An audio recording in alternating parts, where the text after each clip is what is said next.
మన ఫ్రెండ్షిప్ ఎంతో కానీ మిగిలిన నన్ను కొట్టేస్తున్నారు. ఇంతమందిలో మీకు ఒక రావులే కనబడుతుంది.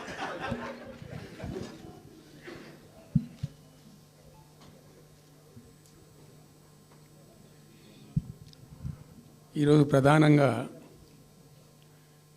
పార్టీ రాష్ట్ర కార్యవర్గం, TRS LP, TRS parliamentary party, మిగతా విస్తృతంగా వచ్చినటువంటి నాయకులందరితో కలిపి సమావేశం పెట్టుకున్నాం. ప్రధాన కారణం, the main agenda of the meeting was Palamuru Rangareddy ఎత్తిపోతల పథకంలో ఈ రాష్ట్ర ప్రభుత్వం మరియు కేంద్ర ప్రభుత్వం కలిసి తెలంగాణకు చేస్తున్నటువంటి ద్రోహం, తెలంగాణకు తలపెట్టినటువంటి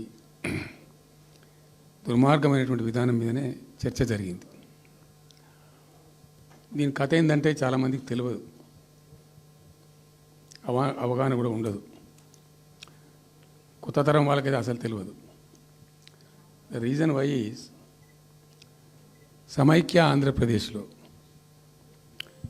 అత్యంత దారుణమైనటువంటి వివక్షకు గురైన జిల్లా పాత మహబూబ్ నగర్ జిల్లా. చాలా చాలా దారుణానికి. రీజన్ ఏంటంటే వనరులు లేక కాదు, వసతులు లేక కాదు. కృష్ణానది ప్రవేశిస్తుందే మహబూబ్ నగర్ జిల్లాలో. సరే, ఇప్పుడున్న తెలంగాణ, అప్పుడు ఉన్న ఆంధ్రప్రదేశ్ మొత్తం చూస్తే కూడా 300 and above కిలోమీటర్స్ కృష్ణానది పారుతుంది కూడా మహబూబ్ నగర్ జిల్లాలో. 308 కిలోమీటర్లు పారుతుంది. 308 కిలోమీటర్స్ పారుతుంది. ఇది రెండు రాష్ట్రాలు కలిపి లెక్క చూస్తే కూడా. అయినా కూడా 50 ఏళ్ళు అప్పటికి 50 ఏళ్ళు పరిపాలించినటువంటి కాంగ్రెస్ పార్టీ కానీ, ఆ తదనంతరం సుమారు దగ్గర ఒక 20 ఏళ్ళు పరిపాలించిన తెలుగుదేశం పార్టీ కానీ, పాలమూరుకు చాలా దారుణమైనటువంటి, తిరిగి కోలుకోలేనటువంటి దెబ్బ కొట్టిన పార్టీలు ఈ రెండు పార్టీల ప్రభుత్వాలు. ఇది లోకమందరికి తెలుసు. ఆ జిల్లా యాక్చువల్లీ అప్పర్ కృష్ణా ప్రాజెక్టు, భీమా ప్రాజెక్టు, తుంగభద్ర ఎడమ కాలువ ప్రాజెక్టు, దాని ద్వారా ఆనాటికి అన్ని ఫైల్స్ ఉన్నాయి, రికార్డ్స్ ఉన్నాయి, ఏదో ఒకటి స్టోరీ కాదు.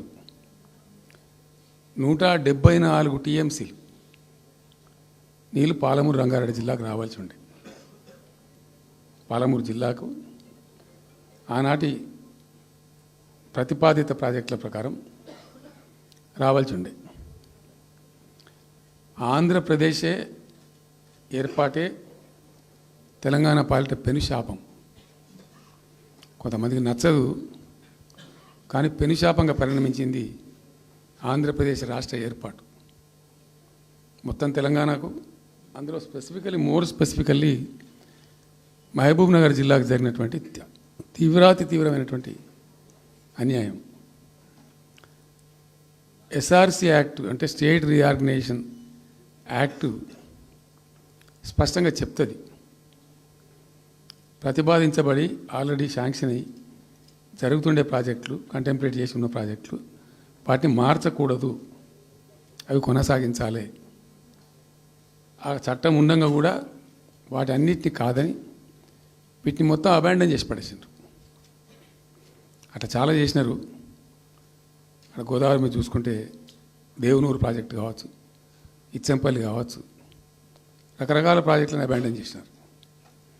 అందులో అతి తీవ్రమైనటువంటి అన్యాయం మహబూబ్ నగర్ జరిగింది. ఇలా మహబూబ్ నగర్కి ఇచ్చే పాలమూరు ఎత్తిపోతలో మరొకటి కొత్త స్కీమ్ కాదు.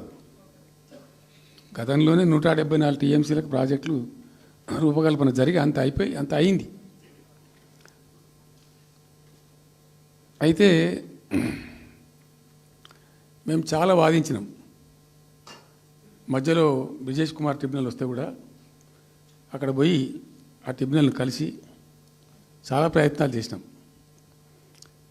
ఉద్యమ సందర్భంలో, ఉపన్యాసాలలో, కరపత్రాలలో జలసాధన ఉద్యమం సందర్భంలో మా క్యాసెట్ల రూపంలో, స్పీచ్ల రూపంలో, కరపత్రాల రూపంలో, పోస్టర్ల రూపంలో, క్యాసెట్ల రూపంలో రకరకాలుగా వాదించుకుంటూనే ట్రిబ్యునల్ కూడా ఇవ్వాలని పోతే ట్రిబ్యునల్కు ఉండే ఒక డెలికసీ ఏంటంటే వాళ్ళు రాష్ట్రాల మధ్య పంపిణీ చేస్తారు తప్ప రాష్ట్రం లోపల ఉండేటువంటి ఒక ప్రాంతానికంటే వాళ్ళు చేయరు. మీకు రాష్ట్ర హోదా లేదండి, మీరు ప్రాంతము, మీరు రాష్ట్రంతో కొట్లాడుతున్నారు, అది వేరే సంగతి, కానీ మేము స్వీకరించలేము, తీసుకోలేము చట్ట ప్రకారం అని చెప్పి వాళ్ళు నిరాకరించారు. సరే, ఆ తదనంతరం ఉద్యమం జరిగింది, మీ అందరికీ తెలుసు. ఇక్కడ ఇంకొకటి కూడా తప్పకుండా చెప్పాలి. బచావత్ ట్రిబ్యునల్ ఏర్పాటైనప్పుడు అతను పంపకాలు చేస్తూ బచావత్ ట్రిబ్యునల్లో స్పష్టంగా రికార్డెడ్ ఇప్పుడు ఉంది. బచావత్ ట్రిబ్యునల్లో స్పష్టంగా పొందుపరచబడి ఉంది. ఇప్పుడు బచావత్ గారు ఖుద్దు రిటైర్డ్ సుప్రీంకోర్టు జడ్జి, ఆయన స్వయంగా ఏమన్నాడంటే ఈ ప్రాంతం నిజంగా చాలా నిరాదరణకు గురైంది, ఇంకా అవుతూ ఉన్నది. ఆ రోజు విపత్కర పరిస్థితి, దుర్భరమైన పరిస్థితి ఏంటంటే పాలమూరు గురించి గంటెడు నీళ్ళు అడిగిన వాళ్ళేడేవాడు, ఇంత కేటాయించండి, ఈ కరువు జిల్లా ఉంది అని అడిగేవాడే లేడు. ఆనాటి సమైక్య ప్రభుత్వం చేసిన ద్రోహం. బచావత్ ఏం చేసిండు, మాకు చూడబుద్ధి అయితే లేదు, ఇది మా అంతల మేమే సూమోటో ఈ సమైక్య ప్రభుత్వం ప్రతిపాదించకపోయినా ఒక 17 TMC జూరాల ప్రాజెక్టు మంజూరు చేస్తున్నాము.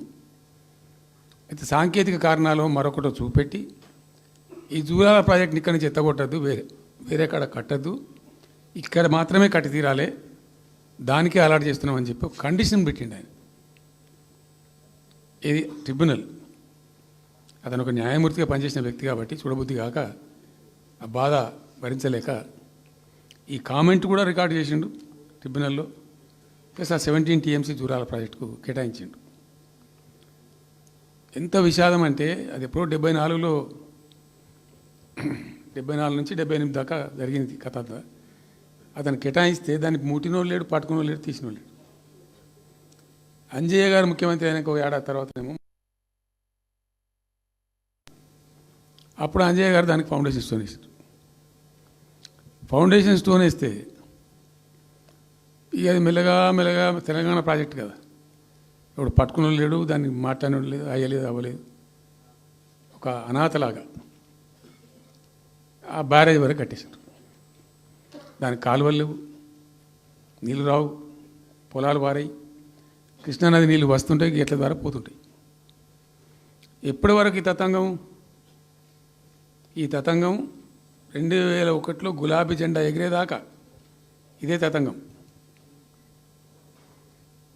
ఇంకా విషాదం ఏంటంటే అప్పుడు ముఖ్యమంత్రి ఉన్న చంద్రబాబు నాయుడు ఆయన మహబూబ్నగర్ జిల్లాను దత్తత తీసుకున్నాడు. ఆయన దత్తతలో ఉండే నేను అడాప్ట్ చేసుకుంటున్నా ఈ కరువు జిల్లా, దీన్ని అది చేస్తా, ఇది చేస్తా, పొడి చేస్తా అని మాటలు చెప్పి ఇష్టం వచ్చినన్ని పునాదిరాలు వేసిండు. కలవకుర్తి, మన్ను, మశాను, రకరకాల పునాదిరాలు వేసుకుంటూ పెట్టు. ఉద్యమ సందర్భంగా నేను చేసే ఉపన్యాసాలలో నేను మాట్లాడేది ఈ పునాదిరాలన్నీ ఎందుకు మనకు పట్క ఏడుస్తానికా, ముడుస్తానికా, ఏం లాభము, ఈ రాళ్ళని కృష్ణానదిలో అడ్డమేస్తూ చెక్కడమని అయితే ఎదురాబాయ్ అనేది నేను నవ్వేది, జనం సప్పట్లు కొట్టేది సభలలో నేను చెప్తుంటే. ఒక్క డ్రాప్ వాటర్ కూడా పొలాలు పారడానికి రాలేదు. తత్ఫలితమైంది net result. What was the net result? Palamuru జిల్లాలో ప్రతి తాలూకా కేంద్రం అంటే ప్రతి నియోజకవర్గ కేంద్రం నుంచి వలసలు పోవడానికి ప్రజలు ప్రతి బొంబాయి నుంచి bus, Narayanpet Bombay bus, Wanaparthy Bombay bus, ఇంచుమించు అన్ని తాలూకాల నుంచి బొంబాయికి డైరెక్ట్గా బస్సు. ఏం చేస్తారు ప్రజలు పొట్ట చేత పట్టుకొని వలస పోవాలి, బతకపోవడు తప్ప ఇంకో గతి లేదు. జిల్లాకు జిల్లా మొత్తానికి మొత్తం 100% కృష్ణా బేసిన్లో ఉంటుంది. భయంకరమైన కరువు. చివరికి ఆ జిల్లాలో ఉండే అనేక మంది కవులు అనేక పాటలు రాసిండ్రు. ఆ గోరెటి వెంకన్న గారు అయితే పల్లెలో పల్లెర్లు మొలిసే పాలమూరులోన అని చెప్పి పాట రాసి పాడిండు. ఆ పాట బాగా పాపులర్ సాంగ్ కూడా. తెలంగాణ ఉద్యమం పొడుగుతో కూడా భయంకరంగా మోగినటువంటి సాంగ్. సో అట్లా జరుగుతూ ఉంది. మేము ఏడుస్తా పోయినాం, చూస్తూ పోయినాం. ఆ ఉన్న రెండే ప్రాజెక్టులు, ఒకటి బచావతి పెడితేనేమో జూరాల గతి అది. అప్పుడు చంద్రబాబు నాయుడు గారి స్లోగన్ సమైక్య రాష్ట్రంలోనే సమగ్ర అభివృద్ధి. నేను ప్రథమ మహాసభకు పాలమూరు జిల్లాకు పోయినా, మహబూబ్నగర్ టౌన్లో పెట్టాం. పెద్ద భారీ మీటింగ్ జరిగింది, దాదాపు 70-80 వేల మంది వచ్చిండ్రు. ఆ మీటింగ్లో నాకు బాగా కోపం వచ్చి, ఏమయ్యా చంద్రబాబు నాయుడు, అప్పటికి ఏంటంటే కర్ణాటకకి కొంత ముంపు ప్రాంతం ఏమిటి, జూరాల ప్రాజెక్టులో ఏంటంటే కొద్ది ముంపు ప్రాంతం కర్ణాటక రాష్ట్రంలో ఉంటుంది. ఒక 13 కోట్ల రూపాయల వరకు కాంపెన్సేషన్ కట్టాల్సి ఉండే, కట్టడు, ₹1 కట్టడు. ఏమయ్యా చంద్రబాబు నాయుడు గారు, నువ్వు దత్తత తీసుకున్నావు, కథ తీసుకున్నావు, డైలాగులు చెప్తున్నావు, ఇక్కడ చచ్చిపోతాను జనము, బొంబాయికి వలసలు పోతుండ్రు. ఇటువంటి పరిస్థితులలో కూడా కర్ణాటకకు డబ్బులు కట్టడానికి డబ్బులు లేవా? ఇదేనా సమైక్య రాష్ట్రంలో సమగ్ర అభివృద్ధి అంటే? బట్టిగా బ్యారేజ్ ఆ గోడలక కట్టిన విడిచిపెట్టేది చూసి తమాషా పడన్నా అని చాలా తీవ్రమైన విమర్శలు చేశాను. మోకాళ్ళ మీద పరిగెత్తి కట్టిండి చంద్రబాబు నాయుడు. అప్పుడు ఆ కర్ణాటక చెల్లించాల్సిన కంపెన్సేషన్ ఏదైతుందో మోకాళ్ళ మీద ఉరికి నా దాడి తట్టుకోలేక కంటిన్యూగా పెట్టినాం. దాని తర్వాత చంద్రబాబు నాయుడు పార్టీకి సంబంధించిన ఎమ్మెల్యేనే ఆర్డీఎస్ దగ్గర బాంబులు పెట్టి పేల్చేయడం, అది మీ అందరికీ కూడా తెలుసు. బాంబులు పెట్టి పేల్చడం 2-3 సార్లు పేల్చారు. నేను ఫస్ట్ ఉద్యమంలో, తెలంగాణ ఉద్యమం స్టార్ట్ అయిన తర్వాత నేను ఎంచుకున్న ఎజెండా, నా ఎజెండాలో మొదటి పాదయాత్ర నేను చేసినటువంటిది జోగులాంబ టు గద్వాల పాదయాత్ర చేసిన. ఈ అన్యాయం సంగతి ఏంది అని దాన్ని ప్రజలలో ఎండగట్టాలని చెప్పి, గవర్నమెంట్ కూడా ఒత్తిడి తేవాలని చెప్పి, ఎందుకు తెలంగాణ ఉద్యమం చేస్తున్నామనేది లోకానికి తెలియాలని చెప్పి నేను జోగులాంబ టు గద్వాల పాదయాత్ర చేసిన. దాన్ని మొత్తం అసలు కంప్లీట్ 80,000 ఎకరాలకు బారాల్సినటువంటి ఆ ఆర్డీఎస్ కెనాలు 15,000 ఎకరాలు, 10,000 ఎకరాలు, 20,000 ఎకరాలకు వచ్చింది, తగ్గిపోయింది. అడిగే నాతుడు లేడు. నేను అంతకు ముందే, పాదయాత్ర కన్నా ముందే స్వయంగా మేమందరం జిల్లా మహబూబ్నగర్ జిల్లా నాయకులు నేను కలిసి, ఆర్డీఎస్ హెడ్ వర్క్స్ ఎక్కడ ఉంటాయంటే కర్ణాటకలో ఉంటాయి, రాయచూరు దగ్గర. అక్కడ దాకా పోయి మొత్తం ఆశాంతం ఆ కాలువ పొడవుతో తిరిగి అర్థం చేసుకొని, ఆ తర్వాతనే నేను గద్వాల టు మన ఆలంపూర్ టు గద్వాల పాదయాత్ర పెట్టాం. తిరిగి దాన్ని ఎక్స్పోజ్ చేసినాం. అప్పుడు అక్కడ గొడవ చేస్తే మళ్ళీ అప్పుడు జూరాల లింక్ కెనాల్ని మొదలుపెట్టింది చంద్రబాబు నాయుడు.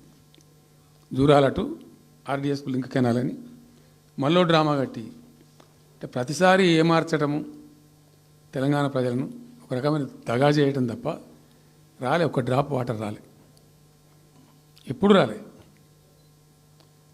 సరే కొట్లాడుతూ పోయినాం, ప్రజలు బాగా కలిసి వచ్చిండ్రు, సందర్భం కలిసి వచ్చింది, తెలంగాణ అదృష్టం బాగుంది, తెలంగాణ రాష్ట్రం ఏర్పడింది. ఇదంతా కూడా మీకు అన్నముందు జరిగిన చరిత్ర, ప్రతి ఒక్కరికి తెలిసిన చరిత్ర. ఇది ఏం కొత్త స్టోరీ కాదు, కల్పిత కథ కాదు, పుట్టించి చెప్పేది కాదు. పాలమూరు జిల్లా యొక్క దరిద్రం, ఆ దరిద్రంలోకి పాలమూరు నెట్టివేయబడ్డ పరిస్థితి. నేను అందుకే ఊకే మొత్తుకునేది కదా, తెలంగాణ వెనుకబడ్డ ప్రాంతం కాదు, వెనుక పడేయబడ్డ ప్రాంతం, వెనుకకు నెట్టివేయబడ్డ ప్రాంతం అని చాలాసార్లు చెప్పేది. నేను వందల ఉపన్యాసాల్లో చెప్పినాం. అది ప్రూవ్ టు బి కరెక్ట్. దాని తర్వాత ఎక్కడి దాకా పోయిన పరిణామాలంటే, పాలమూరు జిల్లాలో ఎండాకాలం వచ్చిందంటే గంజి కేంద్రాలు పెట్టేది. ఏడిసినాం మేము ఒకరోజు. గంజి కేంద్రాలతోని పాలమూరు, ఎందుకంటే యువకులంతా పాపం వలస ఉన్న, ముసలి వాళ్ళు చచ్చిపోడు, తిండి దొరకక, దానికి గంజి కేంద్రాలు పెట్టి కమ్యూనిస్ట్ పార్టీలు వాళ్ళు వచ్చేది కొంత అడావుడు చేసి ప్రజలకు కొంత గంజి పోసే ప్రయత్నం. చివరి గంజి కేంద్రాలు పెట్టే స్థాయికి దిగజారిపోయింది పాలమూరు. కృష్ణా నది 300 కిలోమీటర్లు పారే జిల్లాలో చాలా దారుణం పోయింది. లివ్వా అంటే కేటాయింపులు ఉన్నాయి, పత ఉంది, కార్ఖానా ఉంది, అప్పర్ కృష్ణా పేరుంది, తుంగభద్ర కాలువ పేరుంది, రకరకాల బీమా ప్రాజెక్టు పేరుంది, అన్నీ ఉంటాయి. కానీ ఇవి రాదు. చూడడానికి మళ్ళీ ముఖ్యమంత్రి దత్తతలో ఉంటుంది, కానీ రాదు, ఏమీ రాలే. ఇంకా అందంగా ఈ ప్రాజెక్టులను నేను కూడా అప్పుడు తెలుగుదేశం పార్టీలో పనిచేసిన కదా. ఈ ప్రాజెక్టులకు పెండింగ్ ప్రాజెక్టులను పేరు పెట్టిన ఒక టైటిల్ గొప్పతనంలాగా పెండింగ్ ప్రాజెక్టుల జాబితాలో వాటిని తోసేసి పాలమూరున ఆ గతికి తెచ్చిండ్రు. సరే రాష్ట్రం వచ్చింది. వచ్చిన తర్వాత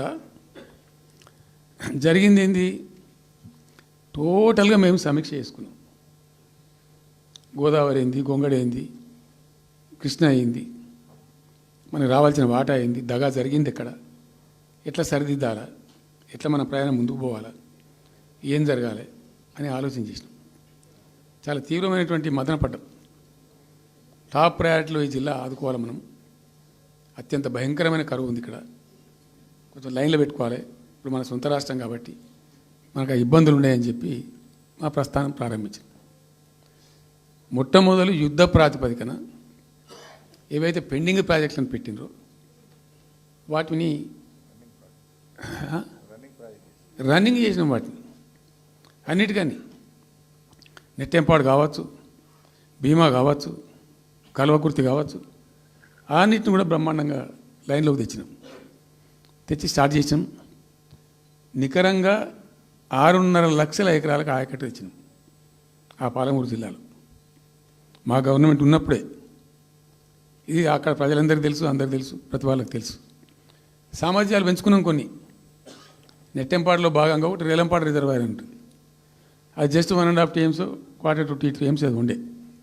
నేను రివ్యూ చేసి అక్కడ రైతులతో మాట్లాడి మీకు పంట పండదు, కష్టమవుతుంది కాబట్టి దీన్ని కొద్దిగా పెంచాలని చెప్పి డబుల్ ద సైజ్ చేసినాం. 4 TMs చేసినాం పంట పండాలి కాబట్టి. అట్లా రకరకాల చర్యలు తీసుకొని దాని ద్వారా ఆ కల్వకుర్తి లిఫ్ట్ ఇరిగేషన్ ద్వారా, ఈ నెట్టెంపాడు ద్వారా, బీమా ద్వారా, బీమా phase 1 phase 2 ద్వారా అన్నీ కలిపి 6.5 లక్షల ఎకరాలకు. వాస్తవం చెప్పానంటే ఎంత దుఃఖభాజనం అంటే, ఎంత బాధాకరం అంటే, కృష్ణానది 300 కిలోమీటర్లు ప్రవహించేటువంటి పాలమూరులో 30,000 ఎకరాలు కూడా పారకం లేదండి. RDS అన్ని కలిపి లేదు, అసలు రావు, నీళ్ళు రావు, కాలువ లేదు, పొలం లేదు, ఏం లేదు. అందుకే అది వలసల జిల్లా అని పేరు ఎందుకు వచ్చింది పాలమూరుకు? ఎందుకు వలస పోతారు ప్రజలు? ఎంత కంపల్సరీ ఉంటే పోతారు, ఎంత దుఃఖం ఉంటే పోతారు, ఎంత బాధ ఉంటే పోతారు. ఆ విధంగా ఒక 6.5 లక్షల ఎకరాలు దానికి తెచ్చినాం. మిషన్ కాకతీయలో కొద్దిగా ప్రయారిటీ పెట్టి, భౌగోళికంగా బాగా విశాలంగా ఉండే జిల్లా కాబట్టి ఇప్పుడు కొత్త జిల్లాలు తీసుకున్నాం. కానీ ఆ రోజు అది పెద్ద జిల్లా. దానికి మిషన్ కాకతీయలో టాప్ ప్రయారిటీ ఇచ్చి మైనర్ ఇరిగేషన్ చెరువులు మొత్తాన్ని పోయినాయి ఇక అమ్ముకున్నారు, అబాండనని మిగిలిన వాటిని కొన్ని సామర్థ్యాలు పెంచి ఒక పద్ధతికి తెచ్చినాం. అదో 1,20,000, 1,50,000 ఎకరాలకు అది దోహదపడ్డది. చెక్ డ్యాములు కూడా కట్టుకున్నాం. చాలా వాగుల మీద 100 కొద్ది చెక్ డ్యాములు కట్టినాం. ఇవన్నీ కూడా మీ కళ్ళ ముందే జరిగినాయి, మీ అందరికీ కూడా తెలుసు. ఈ RDS కెనాల్కి మోసం జరిగింది కాబట్టి మధ్యలో తుంగభద్ర మీద పెట్టి తుమ్మిల లిఫ్ట్ కూడా తెప్పించి తుమ్మిల లిఫ్ట్ కూడా పూర్తి చేసినాం. ఏది RDS ద్వారా కోల్పోయిన ఆయకట్టును రిస్టోర్ చేయడానికి తుమ్మిల లిఫ్ట్ కూడా స్టార్ట్ చేసినాం. నీళ్ళు పోపించినాం, బ్రహ్మాండంగా ఆయకట్టు అంతా పార్పించినాం. ఇట్లా అనేక రకాల చర్యలు అవి తీసుకొని ఒక 6.5 లక్షల ఎకరాలకేమో నెట్ ఆయకట్టు వచ్చింది.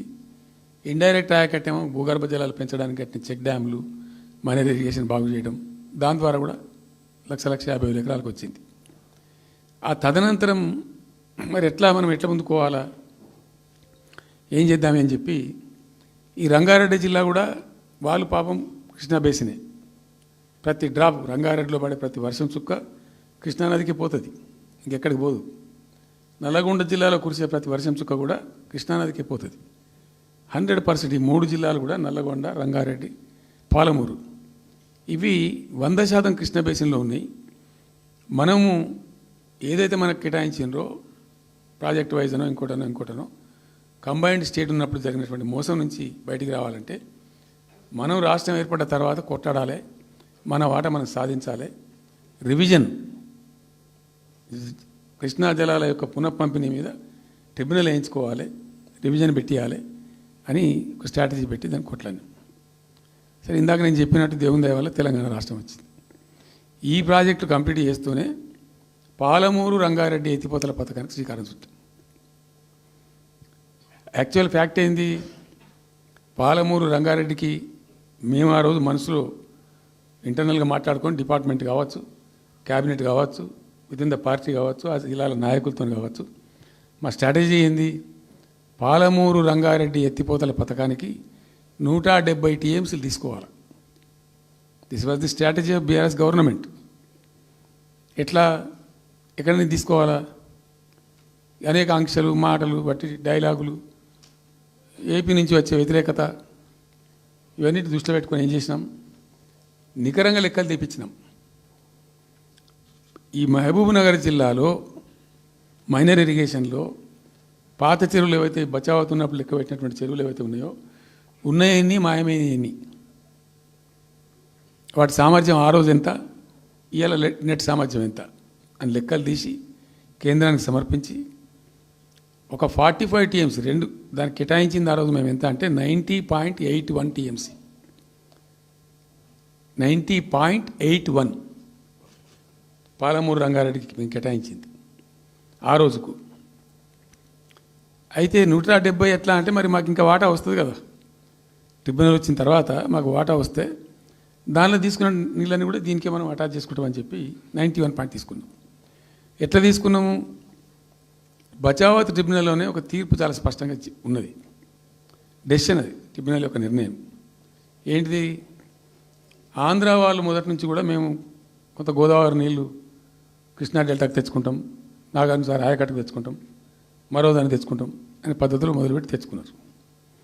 దాంట్లో భాగంగా 80 టీఎంసీలు వాళ్ళు తీసుకుంటున్నారు. ఇది పోలవరం కట్టి ఆ కెనాల్ అప్పుడు వైఎస్ రాజశేఖర్ తవ్విండి కదా, పట్టిసీమ లిఫ్ట్ పెట్టినరు, ఇనీషియల్ లిఫ్ట్ పెట్టిన తర్వాత ఇప్పుడు కెనాల్ అయింది. సో దాన్ని 80 టీఎంసీలు వాళ్ళు వాడుకుంటున్నారు, ఎక్కువనే వాడుకుంటున్నారు. సో వాళ్ళు డిపిఆర్లో సబ్మిట్ చేసినారు చాలా క్లియర్గా స్పష్టంగా, ఏమని 80 టీఎంసీలు మేము తీసుకుంటున్నాం, 80 టీఎంసీలు పైన 5 రాష్ట్రాలకు బచావ్ ట్రిబ్యునల్ ప్రకారం ఇస్తాం. అది 3 రాష్ట్రాలకు ఇస్తారు, తెలంగాణ రాష్ట్రానికి, కర్ణాటకకు, మహారాష్ట్రకు.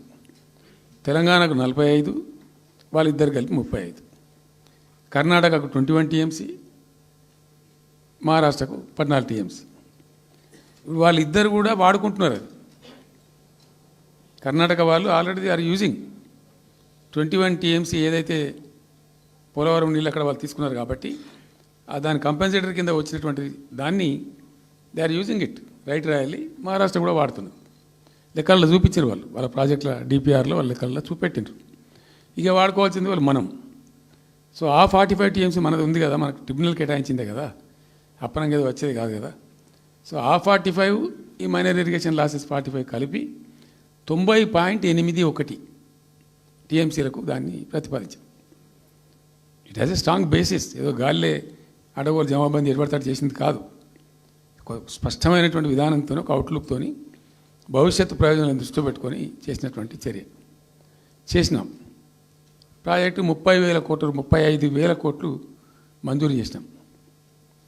అందులో 27,000 కోట్లు ఖర్చు పెట్టినాం.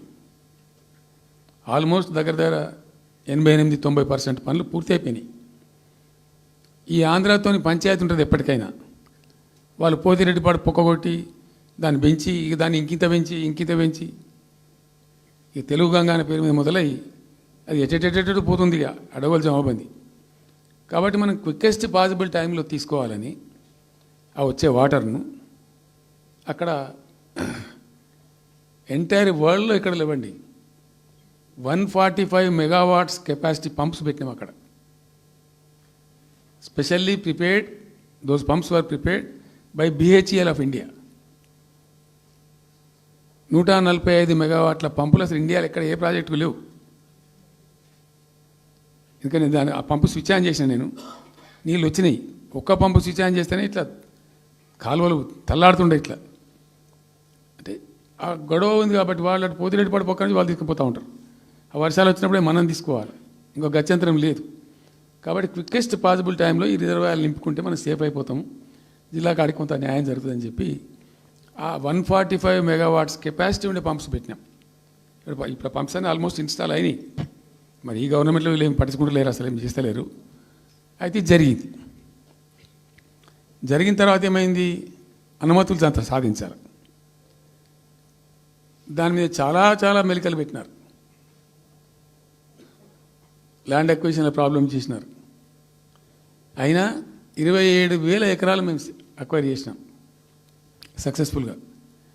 అదంతా క్లిష్టమైన సబ్జెక్ట్ ఈ రోజులలో ల్యాండ్ అక్విజిషన్ అంటే. అయినప్పటికీ 27,000 ఎకరాలు అక్వైర్ చేసినాం. 27,000 కోట్లు ఖర్చు పెట్టినాం. అంత కాన్సన్ట్రేట్ చేసినాం. గ్రీన్ ట్రిబ్యునల్కి పోయినారు, ఆ స్టేని క్యాన్సిల్ చేయించినాం. అనేక రకాల అడ్డంకులు కల్పించే ప్రయత్నాలు ఎన్ని చేసినా వాటన్నిటిని అధిగమిస్తూ ఆ ప్రాజెక్టును ముందుకు తీసుకొని పోయినాం. అయితే ఈ పంపులన్నీ ఇన్స్టాలేషన్ అయిపోతుంది, బ్రహ్మాండంగా ఉంది. సరే, ఇంతగా అనేది మా గవర్నమెంట్ మారింది.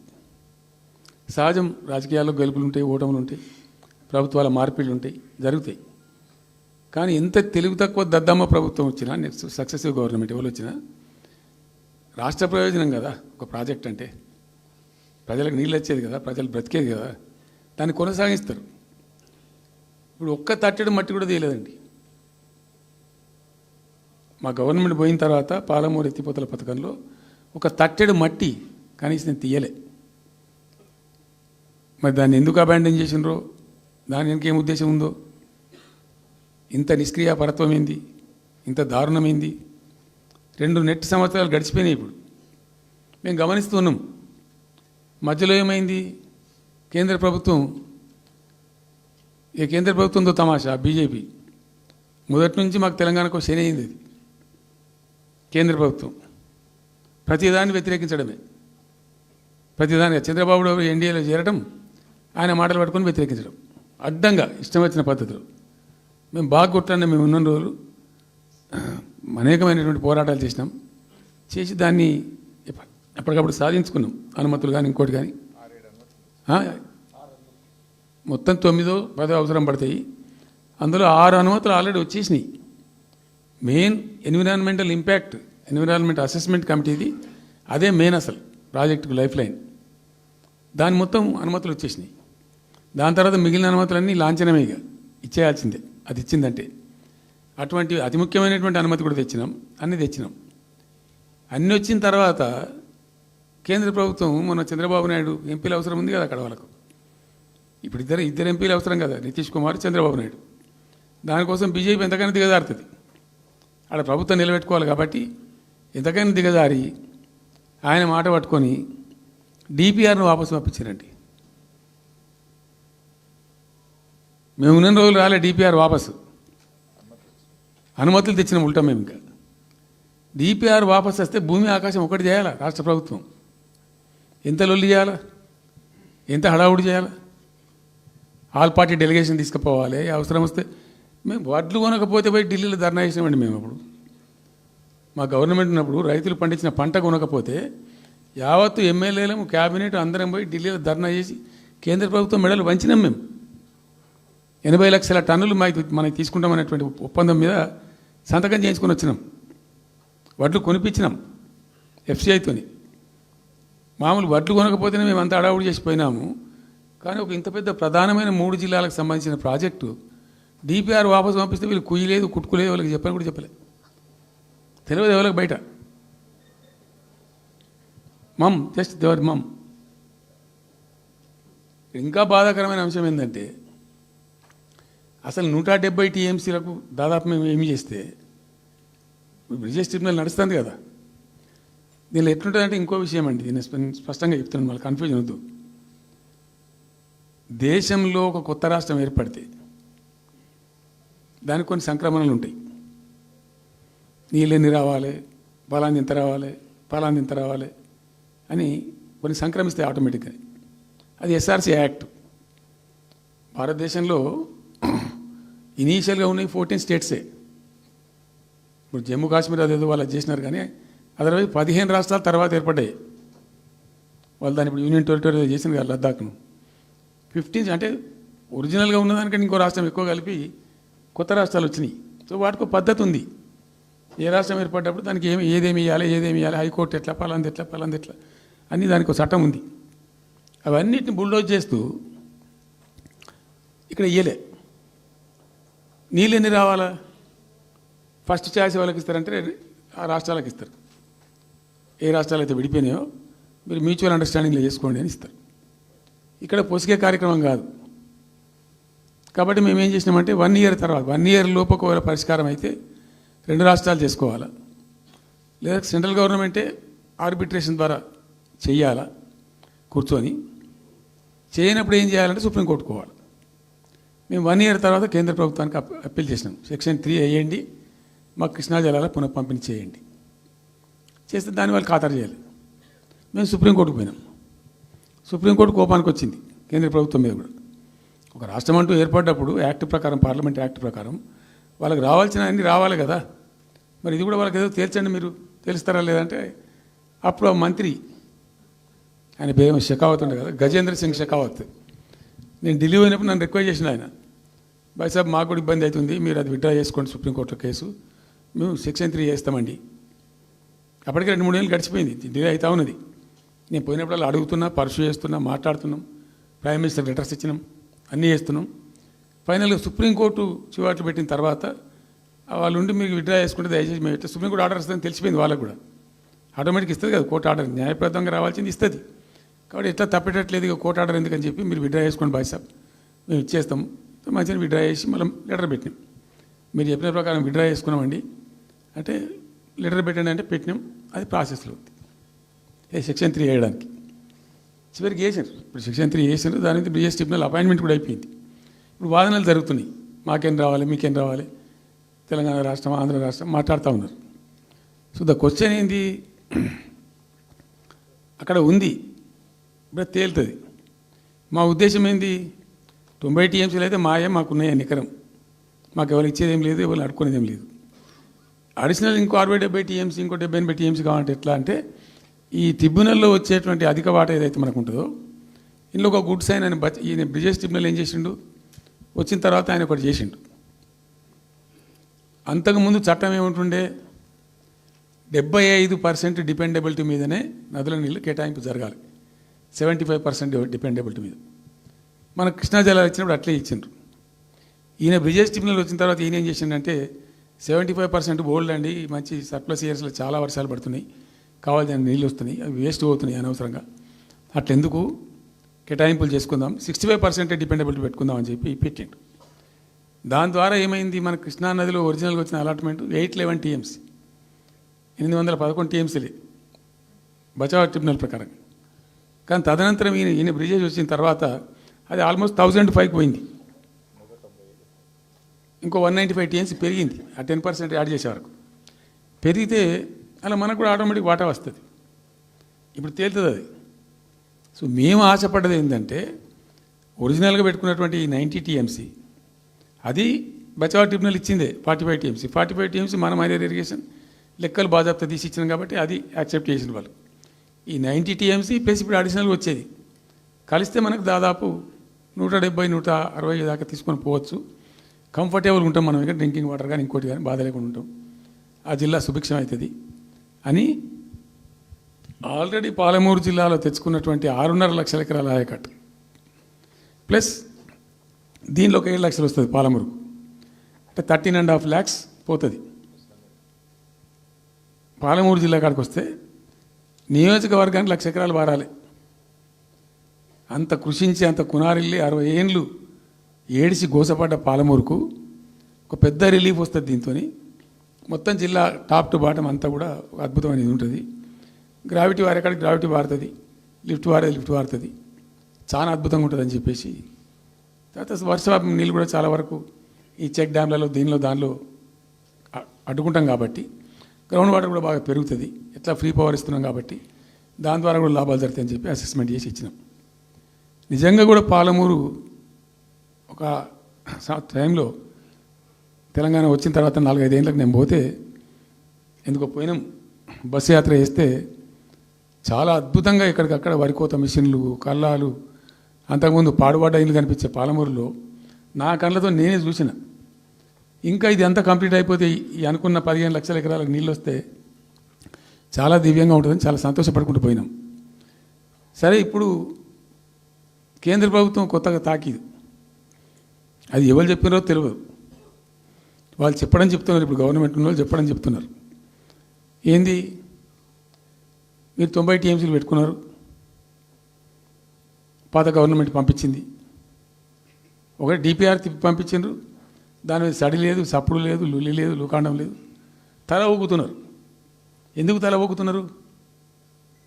రాష్ట్ర ప్రయోజనాలు కాపాడడానికి లేకపోతే, రాష్ట్రానికి వచ్చిన నీళ్ళని కూడా కాపాడే స్థితి లేకపోతే ఇదేం దద్దమ్మ ప్రభుత్వం? ఇంత చేత కానీ ప్రభుత్వం ఉంటే ఎట్లా? నోరు లేని ప్రభుత్వం ఉంటే ఎట్లా?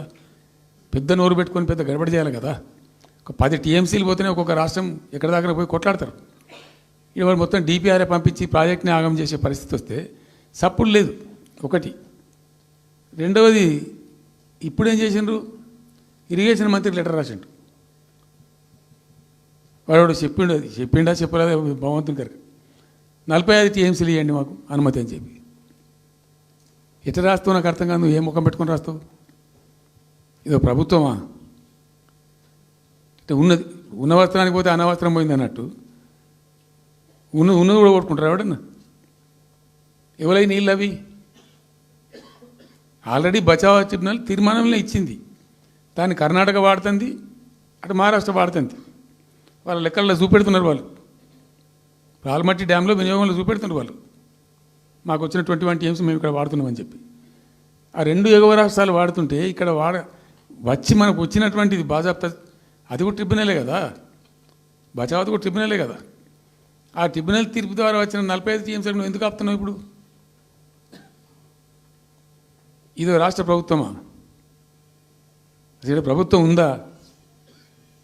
నిద్రపోతున్నారా? ఇంతసేపు రియల్ ఎస్టేట్ దందా తప్ప ఇంకోటి లేదా? ఇల్టు భూములు ఎట్లా అమ్ముదాం, పల్టు భూములు ఎట్లా అమ్ముదాం, ఆ భూములు ఎట్లా దెబ్బ పెడదాం, ఇంకెంత కమిషన్ కొడదాం, ఇది తప్ప రాష్ట్ర ప్రయోజనాలు, నీళ్లు, రైతులు, మనుషులు లేరా? ప్రాజెక్టులు ఎందుకు 2 నెలల నుంచి ₹1 పెట్టలే? ఎందుకు ఒక తట్టడి మట్టి తీయలే? ఎవరు నిరోధించిన మిమ్మల్ని? ఎవరు అడ్డుపడ్డారు మీకు? ఎవరు కట్టేసారు మీ కాళ్ళను? అటు పైసా పనిచేయరు, నిష్క్రియాపరత్వంగా ఉంటారు. డిపిఆర్ పంపిస్తే సపోర్ట్ చేయరు. ఇలా చివరికి 45 టీఎంసీ అని రాస్తారు. అంటే ఏం కాబోతుంది? ఎవరో ఒత్తిడి ఉంది దీని వెనుక? ఏం కుట్ర దాగుంది ఇది? 2 ఏళ్ళ నుంచి నేను మౌనం పాటించి చూసుకుంటూ వస్తున్నాం. తప్పని పరిస్థితి నేను బయలుదేరినప్పుడు తప్పదు. అటు కేంద్రాన్ని ఎక్స్పోజ్ చేస్తాం, ఇటు రాష్ట్రాన్ని ఎండగడతాం ప్రజల మధ్యలో ఖచ్చితంగా. ఇలా మొత్తం విస్తారంగా మాట్లాడినాం, చర్చించినాం. చాలా పెద్ద ప్రజా ఉద్యమానికి శ్రీకారం చుడతాం. కంపల్సరీ పాలమూరు, రంగారెడ్డి, నల్లగొండ జిల్లాలలో గ్రామాన దానికి పోస్టర్ డిజైన్ అవుతుంది, కరపత్రం డిజైన్ అవుతుంది. ప్రజా ఉద్యమాలు చేస్తాం, పెద్ద బహిరంగ సభలు పెడతాం. నేను స్వయంగా అటెండ్ అవుతున్న బహిరంగ సభలకు. ప్రజాక్షేత్రంలో ఈ ప్రభుత్వం యొక్క నిష్క్రియాపరత్వాన్ని ఎండగడతాం. ఇప్పుడు వాయిస్ అయితే తెలంగాణకు, మరి తెలంగాణకు ఉన్న ప్రభుత్వం మాట్లాడకపోతే ఇంకెవరు మాట్లాడాలా? మాకు 2 బాధ్యతలని, ఒకటి తెలంగాణ తెచ్చిన పార్టీగా, రెండవది ప్రధాన ప్రతిపక్షంగా కూడా కంపల్సరీ మా డ్యూటీ మేము చేయాలి. అందుకోసం గాను వీళ్ళు ఏదో తమాషకు మేము అదొకటి అడ్డం పొడుగు మాట్లాడి, కిరికిరి మాటలు మాట్లాడి, ఈ కారు కూతలు కూసి ఏదో చేస్తామనుకుంటే నడవదిగా. ఈ ఏడాది దాకా వేరే కథ, రేపటి నుంచి వేరే తోలు తీస్తాం ఎక్కడికక్కడ. ప్రజలు ఖచ్చితంగా ఎక్కడికక్కడ నిలబెట్టే ప్రయత్నం చేస్తాం. అడుగున చెక్ చేస్తాం, ప్రతి విషయంలో చెక్ చేస్తాం. Sufficient time we have given. మేము తొందరపడి మేము ఎందుకు కన్నెర్రి అయ్యి మా ప్రభుత్వం పోయింది వీళ్ళు వచ్చిండ్రు అనేటువంటి ఒక పిచ్చి అయ్యి అట్లా మేము చేయలే, అటువంటి వాడికి పోలే. ఇష్యూల మీద పోరాడుతున్నాం, ఒకే ఫీజు రియంబర్స్ మీద పోరాడుతున్నాం, ఇంకోటి పోరాడుతున్నాం. రకరకాల భూదందాల మీద, దోపిడీ మీద, చెర్ల మీద పోరాడుతున్నాం. పార్టీ కొట్లాడుతున్నది, తప్పకుండా తప్పదు కాబట్టి కొట్లాడుతాం. ఇప్పుడు మొత్తం మొదటికే ముప్పొచ్చే పరిస్థితి ఉంది. అటు గోదావరి మీద అరాకిరి చేసి చంద్రబాబు నాయుడు, ఏపీ ప్రభుత్వం నల్లమల సాగరు, ఈ సాగరు, ఆ సాగరు, అటు గోదావరి దోపిడీ జరుగుతూ ఉంటే దాని మీద సప్పులు లేదు. ఇటు కృష్ణలో ఇంత ఘోరంగా పాలమూరు ఎత్తిపోతల మీద దీని మీద సప్పులు లేదు. మరి ఎవరి ప్రయోజనాల కోసం ఉన్నట్టు రాష్ట్ర ప్రభుత్వం? ఏం చేయడానికి ఉన్నట్టు? ఏం జరుగుతున్నట్టు ఈ రాష్ట్రంలో? కాబట్టి ఎట్టి పరిస్థితుల్లో నేనే స్వయంగా రంగంలో దిగాలనుకున్నా. దిగినాం.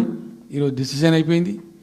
2-3 రోజులలో, 2-3-4 రోజులలో, రాబోయే 3-4 డేస్లో ఆయా జిల్లాల నాయకులతో సమావేశమై ఖచ్చితంగా చాలా పెద్ద ఎత్తున అక్కడ గ్రామానికి డప్పు కొడతాం, మొత్తం సభలు పెడతాం, కవులు గాయకులు కళాకారులు అందరినీ తట్టి లేపుతాం. మీ పత్రికా విలేకరులను కూడా రిక్వెస్ట్ చేస్తాం, అక్కడ జరిగే అన్యాయాన్ని, ప్రజలకు జరిగేటువంటి అన్యాయాన్ని, ఈ జలదోపిని అరికట్టాలని ఈ కేంద్ర ప్రభుత్వం అవలంబిస్తున్న విధానాన్ని కూడా తప్పకుండా చేస్తాం. ఇన్ని రోజులు ఒక రకంగా పోయినాం, కానీ ఇక తప్పేటట్లేదు. ఇప్పుడు ఎవరితోనైనా సరే కొట్లాడతాం, తెలంగాణ కోసం భయపడం, యాందాకాయన పోతాం, ఈ కొండ మీద గోపైనా సరే కొట్లాడతాం, తప్ప ఇడిచిపెట్టాం. ఇక్కడ ఏమి ముఖాలు చూసేది కానీ ఇంకోటి కానీ నైసిటీస్ ఏం లేవు. There is no nicety at all. Will fight, డెఫినెట్గా ఫైట్ చేస్తాం. ఎందుకంటే రక్షించుకోవాలి, రాష్ట్రం యొక్క హక్కులు రక్షించుకోవాలి, నీళ్ళు రక్షించుకోవాలి, రాష్ట్ర ప్రజల ప్రయోజనాలు రక్షించుకోవాలి. ఈ విధంగా ఇప్పుడు మా కళ్ళ ముందు జరిగినటువంటి దీనిలో ఈ దుర్మార్గంలో ఎట్లా మౌనం పాటిస్తాడు కేసీఆర్? ఎందుకు మౌనంగా ఉంటాం? ఎవరి కోసం ఉంటాం? ఎందుకోసం ఉండాలి? కాబట్టి అరాకిరి ముచ్చట్లు కావు. ఇష్టం వచ్చినట్టు మాట్లాడి, ఇష్టం వచ్చినట్టు ఆల్తు ఫాల్తు కూతలు కూసి ఏదో చేస్తామంటే అది జరిగేది కాదు, జరగనీయం. రెండవది, ఈ ప్రభుత్వం కూడా సర్వభ్రష్ట ప్రభుత్వం, సర్వములో భ్రష్టమైంది. మేము చెప్తా, బీజేపీ కథ కూడా చెప్తా. ఎందుకు చెప్పా? డెఫినెట్గా చెప్తాము. అరే నువ్వు మా ఇంట్లోకి వచ్చి మాకు దోసుకపోతా అని ఊరుకుంటామే? నాకు అర్థం ఎవరైతుంది ఏమైనా ఉండొచ్చు కాక, ఏమైనా ఉండకపోవచ్చు కాక, నీ చేయబెట్టి పైసలు కూర్చుకుంటా అంటే ఊరుకుంటామా? సాధారణ కాడికైతే కొట్లాడతాం కదా. యాక్చువల్లీ ఒక పద్ధతిలో ఈ రాష్ట్రం ఒక క్రమ పద్ధతిలో మంచిగా ముందుకు పోతూ ఉంటుంది. సంక్షేమం విషయంలో కానీ, అభివృద్ధి విషయంలో కానీ, పారిశ్రామికీకరణలో కానీ, ఐటీ రంగంలో కానీ, క్రైమ్ తగ్గించడంలో కానీ, లా అండ్ ఆర్డర్ మెయింటైన్ చేయడంలో కానీ ఒక మంచి పద్ధతిలో పోతూ ఉంటాయి. ఇవాళ ఏందండి, జంట నగరాలలో పట్టభాగాలు నడి రోడ్డు మీద హత్యలు జరుగుతున్నాయి, అడిగే దిక్కు లేదు, మానభంగాలు జరుగుతున్నాయి, రేపులు జరుగుతున్నాయి. ఎన్సీఆర్బీ రిపోర్ట్ ప్రకారంగా 20% క్రైమ్ రేట్ పెరిగింది తెలంగాణలో. పీస్ఫుల్ స్టేట్ ఉండే, ఫ్రెండ్లీ పోలీసింగ్ ఉండే, అవన్నీ ముఖ్యమైపోతున్నాయి ఇవాళ తెలంగాణలో. చూస్తున్నాం మేము, మనం పాటించడానికి చూసుకుంటూ, గమనించుకుంటూ, రికార్డు చేసుకుంటూ అని చర్చ చేస్తున్నాం. ఎప్పటికప్పుడు పెరిగిపోయినాయి. వాగ్దానాలు ఏంటంటే వీళ్ళు చేసినాయి. మంచిగా ఉన్న ప్రజలను,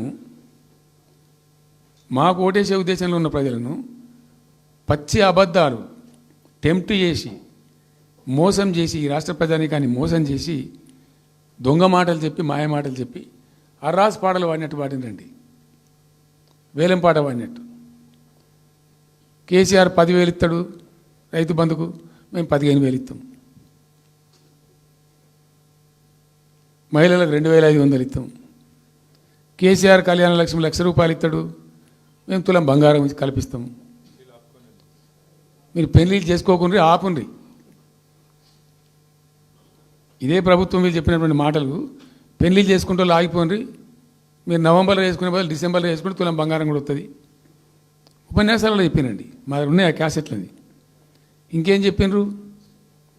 పెన్షన్ తీసుకునే ముసలి ఎవరు అవుతున్నారో నవంబర్లో తీసుకోకుండా డిసెంబర్లో 4,000 వస్తుంది. తెల్లారే ఇంకేం మాట్లాడిండ్రు? ఏంటిది అది? 2 లక్షల రుణమాఫీ అని నరికిండ్రు. ఉరుకుండ్రి బ్యాంకుల పంట పోయి జల్దీ తెచ్చుకోండి. ఇక ఒక్కటి కాదు, అట్లా అర్రాసి పడవాడినట్టే. చివరికి విద్యార్థులకు, పాపం పేద విద్యార్థులకు ఇండియా ఒక స్కూటీలు కాదా బాబు, చాలా ఉన్నాయి. శాంతాడంత లిస్ట్ 420 హామీలని చాలా ఉన్నాయి. నేను కొన్ని హైలైట్ చేసి చెప్తున్నాను. టెంప్ట్ చేయడంలో, ఫర్ ఎగ్జాంపుల్ ఇప్పుడు ఇండియా మొత్తంలో ఎక్కడ ఇయ్యరండి. మేము మొత్తం కూడా 100% సమ్మిళితమైన అభివృద్ధితో మేము ముందుకు పోయినాం. ఇట్లా ఏకపక్షంగా ఏకోన్ముఖంగా పోలే. మేము ఆల్ ఫ్రంట్స్ కవర్ చేయాలని చూసినాం. పేద పిల్లలు ఉంటారు, వాళ్ళకి పాపం విదేశీ విద్య లేక సీట్ వస్తుంది, చదువుకోవాలని ఆశపడతారు, పోలేరు. వ్యక్తిగతంగా మమ్మల్ని అడిగితే మేము పార్టీగతంగానో వ్యక్తిగతంగానో చేసేది కొంతమేరకు. పాలసీగానే ఎందుకు చేయకూడదని చెప్పి ఆలోచించి 20 లక్షల రూపాయలు ఇచ్చింది. ఎస్సీ ఎస్టీ పిల్లలు పోతే వాళ్ళకి అంబేద్కర్ పేరుని పెట్టినాం. బీసీ అబ్బాయిలు అమ్మాయిలు పోతే వాళ్ళకు జ్యోతిబా పూలే అని పేరు పెట్టినాం. రకరకాలుగా మొత్తం మీద వాళ్ళకి 20 లక్షల రూపాయలు ఇచ్చినాం. అంటే ఎట్లాంటి ఇష్టం వచ్చినట్టు అది కూడా పెంచుతాం. కేసీఆర్ 10 లక్షలు ఇస్తాం, మేము 12 లక్షలు ఇస్తాం దళిత బంధు. ఇట ఎన్నండి ఇష్టం వచ్చిన అంటే నోటికి మొక్కాలిగా. అది కూడా 100 రోజుల లోపలనే ఇస్తాం. ఆ కార్డులు వంచుడు, సంతకాలు పెట్టి బాండ్ సంతకాలని ఇంటింటి కార్డులు వంచి మొత్తం చెడగోపం పెట్టారు. దిక్కుమాలిన దరిద్రం అంతా నెత్తిన పెట్టి కంప్లీట్ ప్రజలను టెంప్ట్ చేసి ఇలా వడ్లు కొంటలేరండి. సన్నాలు మొత్తం వడ్ల ప్రతి ధాన్యానికి లిస్టు, పెద్ద లిస్టు, శాంతాడంత లిస్టు. ఇక కందులకింత, మినుములకింత, పసుపుకింత, పప్పుకింత, మొక్కజొన్నకింత, అన్నిటికీ 500 బోనస్. అన్నిటికీ ఏమి దేనికి దిక్కులేదు.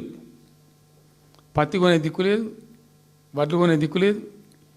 ప్రైవేట్గా అమ్ముకుంటారు, దోపిడికి గురి అమ్ముకుంటారు. పాపం ఏడ్చుకుంటూ కన్ననీళ్ళు కుక్కుంటారు. చివరికి వస్తే యూరియా సప్లై చేసే తెలివితేటలు లేవానండి. మా గవర్నమెంట్ ఉన్నప్పుడు రైతులు గ్రామాలలో ఒక ఆటో రిక్షాకి డబ్బులు ఇచ్చి 10 బస్తాలు తెచ్చి బాబు అంటే తెచ్చి ఇక్కడ పడేసిపోతుండే వాడు పొలం కాడ. ఇవాళ రైతులు రోజుల తరబడి, గంటల తరబడి చెప్పులు పెట్టి, బీఆర్ఎస్ లేకముందు చెప్పుల లైన్లు ఉండే, బీఆర్ఎస్ ఉన్న రోజులు చెప్పుల లైన్లు మాయమైనవి. మళ్ళీ ఇప్పుడు కాంగ్రెస్ రాగానే మళ్ళీ ఇప్పుడు చెప్పుల లైన్లు స్టార్ట్ అయిపోయినాయి వరుస పెట్టి. మళ్ళీ ఇప్పుడు ఏందో యాపో బోపో తెచ్చిండ్రు. అది ఒత్తితే నడచలేదు, పిక్తలేదు. అది ఏ ఎరువు బస్తాకు యాప్ ఎందుకైనా నాకు అర్థం కాదు. ఇంకా ఆ యాప్లో కూడా నేను నాకు పూర్తిగా తెలియలేదు. నేను రాత్రి కూడా చెప్పే ఆ యాప్లో ఏముంటుందట. ఇప్పుడు నాకు పట్టుందా, అది ఎన్ని మాటలు ఇస్తారట. సపోజ్ నాకు 3 ఎకరాలు ఉంది. 3 ఎకరాలు ఉంటే ఎకరానికి 2 బస్తాలు చొప్పున 3 సార్లు ఇస్తారట. అది అంటే 3 సార్లు పోవాలి. ఇక యాడికి పోవానో నాకే తెలియదు. ముఠమూల యాపే దొరకదు కాలబెట్టి. అది ఏదైనా చదువుకున్న పోరాన్ని పెట్టుకొని విని పట్టుకొని తిప్పలు పడదామంటే కూడా ఆ యాప్ ఒత్తితే ఏం కనబడుతుందట. యాప్ ఒత్తితే ఏం కనబడుతుందట. ఏ గోదాంలో ఎరువులు అని చెప్తారట. అంటే ఇలా గజ్వేల్లో చెప్తారు, రేపు సిద్దిపేటలో చెప్తారు, ఎల్లుండి సిరిసిల్లలో చెప్తారు. ఏ గోదాం పోవాలి, ఎటు పోవాలి. ఇంతకన్నా జోక్ ఉంటుందా. రైతులకు మండల కేంద్రంలో ఎరువుల దుకాణం ఉంటుంది, తప్పితే వాళ్ళ తాలూకా కేంద్రంలో ఉంటుంది ఎక్కువ. అది సాగుకారు ఉంటాడు, ఇచ్చేటోడు ఉంటాడు, అప్పిచ్చేటోడు ఉంటాడు. మనం బాగా విస్తరించినామా. నేను ఏమంటున్నాంటే 7,100 కొనుగోలు కేంద్రాలు పెట్టినాం కదా. వాళ్ళ ఊర్లో పోయి కొన్నాం కదా. ధాన్యం నెత్తిన పెట్టుకొని వాళ్ళ అంగడికి వచ్చి ఈ మార్కెట్ అప్పుడు తిరిగి కూడా బంద్ చేసినాం కదా. అసలు రైతు సెంట్రిక్గానే మన పరిపాలన ఉండే కదా కంప్లీట్గా. అని మొత్తం సాప్ పట్టేసారు. ఇప్పుడు అరాసపాడలు వాడి 2 సార్లు రైతు బంద్ కొట్టిండ్రు. పెన్షన్ 4,000 ఇస్తామని 2 నెలల పెన్షన్ కొట్టిండ్రు. చాలా భయంకరమైనటువంటి పరిస్థితి తీసుకొచ్చింది రాష్ట్రంలో. ఇంత దిక్కుమాలిన కథ. నిరుద్యోగ భృతి ఇస్తాము, ఇవాళ మొక్కాల ఎన్ని అసలు హామీలు. నిరుద్యోగ భృతి ఇస్తాము, తోక ఇస్తాము, నోటిఫికేషన్లు ఇస్తాము, జాబ్ క్యాలెండర్లు ఇస్తాము, విద్యా భరోసా కార్డు. ఇక వాడు చూసేవాడు అడ్డం పడి అయితే ఓటేసారు జనం. జరిగింది ఏంది, టెంప్ట్ అయిపోయినారు. ఏమైందంటే యాక్చువల్లీ ఫ్యాక్ట్ ఏంటంటే ఇదే తెలంగాణ భవన్లో ఎన్నికలకు పోతున్నాం 2014. ఎన్నికల కమిటీ, హామీల కమిటీ ఒకటి ఉండే, మేనిఫెస్టో కమిటీ. అది రాస్తాను. దానిలో 2-3 రిటైర్డ్ ఐఏఎస్ అధికారులు కూడా ఉండే. అప్పుడు ఒక సందర్భం వస్తే నేను అడిగిన, అసలు మనం పెన్షన్ ఎందుకు ఇస్తాం ప్రజలకు? Why do you give pensions at all? ఎందుకు ఇవ్వాలి అసలు? దానికి ఒక పరమార్థమో పర్పస్ ఉందా? అగాధం పట్టుకొని ఇట్లా పంచిపెట్టుడా ఏంది అసలు? మీ ఉద్దేశం ఏంటి సార్ అన్నారు. అనుకోకుండా దురదృష్టవశాత్తు కొందరు డెస్టిట్యూట్స్ అవుతారు, కొందరు ఫిజికల్ హ్యాండిక్యాప్డ్ అవుతారు. ఇలా మంచిగానే ఉన్నాం. ఏమో ఏమైనా ఒక యాక్సిడెంట్ అయితే కథం తెల్లారి మనం వికలాంగుడు అయిపోతాం, కదలలేని పరిస్థితికి వచ్చేస్తాం. రకరకాలు ఉంటాయి. వృద్ధాప్యం వస్తే పాపం వాళ్ళ పిల్లలు చూడకపోయారు, కొంతమంది పట్టించుకొని లేని వాళ్ళు ఉంటారు. అట్లాంటి వాళ్ళకు, అనాథలకు, ఆర్ఫన్స్కు, డెస్టిట్యూట్స్కు, విధివంచితులకు ఇచ్చేది పెన్షన్. అది ఎందుకు అదొక పరమార్థం ఉండాలి. వాళ్ళు బిర్యానీ తినకున్నా పెద్ద గందరగోళం లేకున్నా కనీసం 2 పూటలు పప్పు పచ్చిపులిసిన అన్నం తిని వాంజాల వాడు పండుకుంటట్టు ఉండాలన్న ఆ మేరకు ఇవ్వండి అని చెప్పినాం. అప్పుడు ఒక ఆయన గోయల్ సాబ్ అని ఉండే ఐఏఎస్ ఆఫీసర్. ఆయన ఉప్పుకింత పప్పుకింత అని అన్ని రేట్లు లెక్కబెట్టి 670 రూపాయలు ఇస్తే సరిపోతుంది సార్ అన్నాడు. నేను గావాలకి ఇచ్చేదానికి కోసి ఆయన నా వైపు 1000 రూపీస్ పెట్టు, పెద్ద కథ ఎందుకు అని 1000 చేసాం. దేనికన్నా కానీ 1000 రూపీస్ చేసినాం ఫస్ట్. సెకండ్ టర్మ్ నేను ప్రకటించిన, మళ్ళీ మేము గెలిపించుకొని ఈసారి గెలిస్తే వెంటనే 2000 రూపీస్ చేస్తామని చెప్పాను. మొదలు 1000 అన్నప్పుడు అడగలే, మా అంతటా మేమే సుమోటోగా మాట్లాడి చెప్పి డే 1 గవర్నమెంట్ ఇచ్చిన ఫస్ట్ క్యాబినెట్ని డిసైడ్ చేసి 1000 రూపీస్ పెట్టాం. 200 to 1000, 1000 to 2000 also first మంత్ని. Second టర్మ్లో మా గవర్నమెంట్ వస్తే ఫస్ట్ మంతే, ఏ మంత్లో గవర్నమెంట్ వచ్చినా అదే మంత్లో 2000 రూపీస్ చేసినాం, జనానికి అందించినాం. జనం కూడా ఏమనుకున్నారు, కేసీఆర్ 2 అన్నప్పుడు 4 అన్నట్టుగా ఇస్తాడు కావచ్చు, టెంప్ట్ అవుతారు పాపం, సహజంగా పేదవాళ్ళు కదా, లేని వాళ్ళు కాబట్టి. మనది కాదు సబ్జెక్ట్, అది కాదు కదా. ఈయన 2 ఇచ్చిండు కదా, 200 2000 చేసిండు, ఈడు తప్ప 4000 చేస్తాడేమో అనే ఆశలో మా కోటేసే ఉద్దేశం ఉన్న ప్రజలు కూడా ఈ మాయల పడి పాపం టెంప్ట్ అయిపోయి గోల్మాల్ అయిపోయి ఓట్లు వేసినారు. ఇలా తలలు బాదుకుంటున్నారు, తిడుతున్నారు, భయంకరమైన తిడుతున్నారు. నేను హైదరాబాద్ వస్తున్నాను. నిన్న నేను ఫామ్ నుంచి బయలుదేరి వస్తుంటే ఒక 10 చోట్ల ప్రామిస్ చెప్తున్నాను. 10 ప్లేసెస్లో పక్క పండు వచ్చుకో, కానీ కార్లో కూర్చున్నాడు, 2 స్టీరింగ్ ఇచ్చిపెట్టి 2 చేతులు మీదకి పెట్టిండు. బాస్ మళ్ళీ మనం జల్దీ రావాలి, మనమే వస్తున్నాం, నెక్స్ట్ మనమే అని దుంకుతున్నాడు. ఆ మోటార్ బైక్స్ వేసేవాళ్ళు వాడు పక్కన డ్రుర్మన్న పక్కన వచ్చి వాడు వచ్చి నెక్స్ట్ మనమే సార్ వచ్చేస్తున్నాం అంటూ పోతుండ్రు. హైదరాబాద్ సిటీలో అనేక ప్లేసెస్లో కనీసం ఒక 10-12 ప్లేసెస్లో అట్లా చెప్తున్నారు జనం. అది దేనికి సంకేతం? మీ మీద ప్రజలు విశ్వాసం కోల్పోతున్నారు రోజు రోజుకు, మీ చర్యల వల్ల, మీ పిచ్చి పనుల వల్ల. ఇంకోటి ఏంది, మీరు చేసే చర్యలు ఎట్లున్నాయి? మొత్తం రియల్ ఎస్టేట్ బ్రోకర్ దందానేనా? ఫార్మాసిటీ ఎందుకు వచ్చిందండి? ఫార్మాసిటీ మా ప్రభుత్వం ఎందుకు వచ్చింది pharma city? Why did we bring pharma city at all?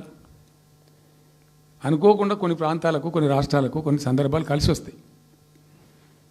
భారత ప్రభుత్వం ఆనాడు ఉన్నటువంటి నెహ్రూ గారి ప్రభుత్వంలో ఈ ఫిలకు వ్యాధి, కలరా వ్యాధి వ్యాపించి ప్రజలు ముబ్బడిగా చచ్చిపోయేది.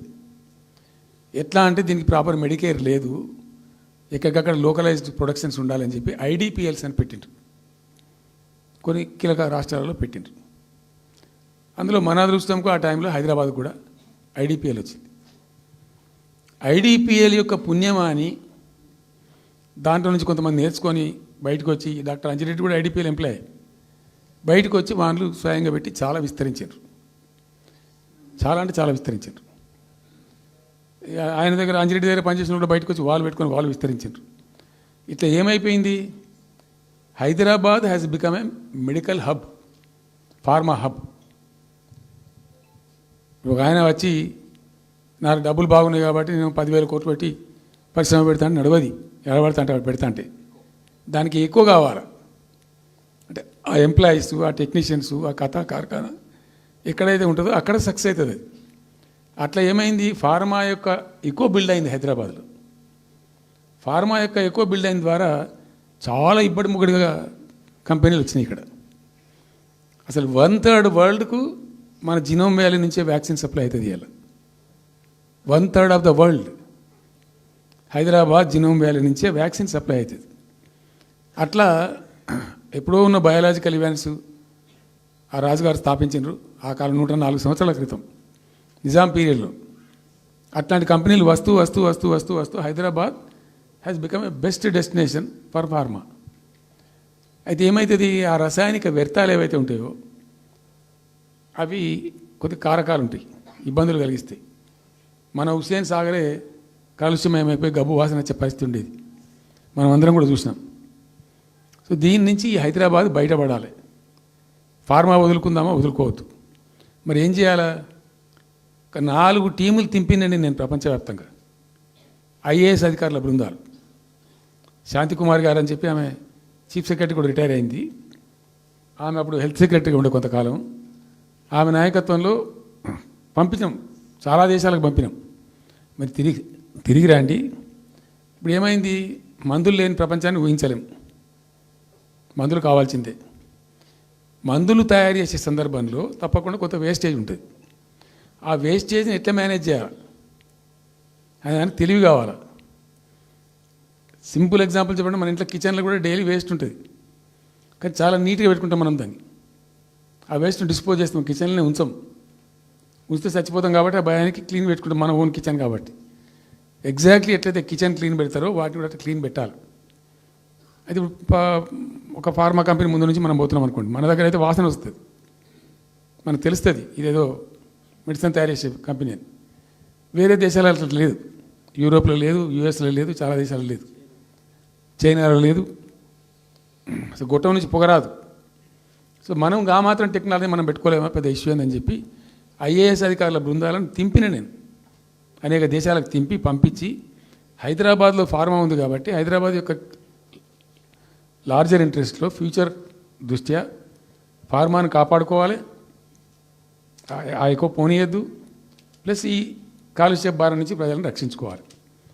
ఎట్లా అంటే జెడ్ఎల్బీ అని వచ్చింది, జీరో లిక్విడ్ బేస్ అని. ఆ డిశ్చార్జ్ ఏదైతుంటుందో దాన్ని మొత్తం జీరో లిక్విడ్ చేస్తారు.